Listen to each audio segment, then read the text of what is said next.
Yesus anak Allah bukan berarti Allah beranak, karena memang Allah itu adalah roh dan tidak mungkin roh dapat mengandung ataupun melahirkan. Dan kita harus mengerti ketika makhluk itu beranak, karena memang makhluk itu adalah daging adanya, sehingga dia dapat mengandung dan melahirkan.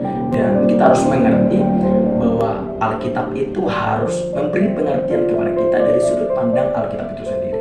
Bukan berarti kita sedang membuat atau memasukkan ide penalaran kita dan kita masukkan ke dalam Alkitab dan kita berkata inilah artinya. Tetapi kita harus mengerti di sana bahwa Alkitab itu ada dia bersifat perumpamaan, ada dia bersifat nubuatan, ada bersifat kata kiasan dan sebagainya.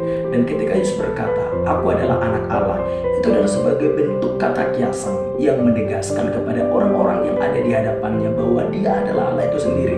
Itu sebabnya ketika dia berkata, "Aku adalah anak Allah," orang-orang Farisi yang ada di sekitarnya mengatakan bahwa engkau menghujat Allah, menyamakan dirimu sama seperti Allah.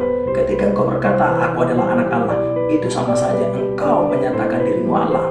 Dalam kitab Yohanes 10 ayat 33 dan 36 ini jawab orang-orang Yahudi itu, "Bukan karena suatu pekerjaan baik maka kami mau melempari engkau, melainkan karena engkau menghujat Allah dan karena engkau sekalipun hanya seorang manusia saja menyamakan dirimu dengan Allah." Lalu jawab Yesus begini, "Masihkah kamu berkata kepada dia yang dikuduskan oleh Bapa dan yang telah diutusnya ke dalam dunia, engkau menghujat Allah karena aku telah berkata, aku anak Allah?"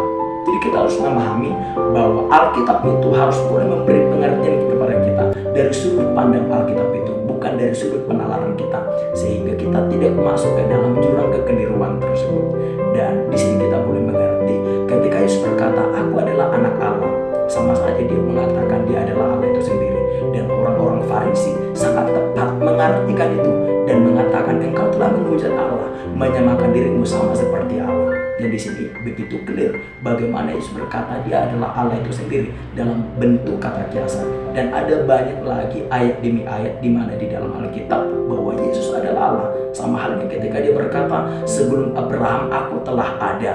Dan orang-orang Farisi merespon dengan hendak melempari Yesus dengan batu, karena memang dengan pernyataan tersebut dia sedang menyatakan bahwa dia adalah pribadi yang kekal dan Allah itu adalah kekal, dan dia sedang menyatakan dirinya itu sama dan sederajat dengan Allah.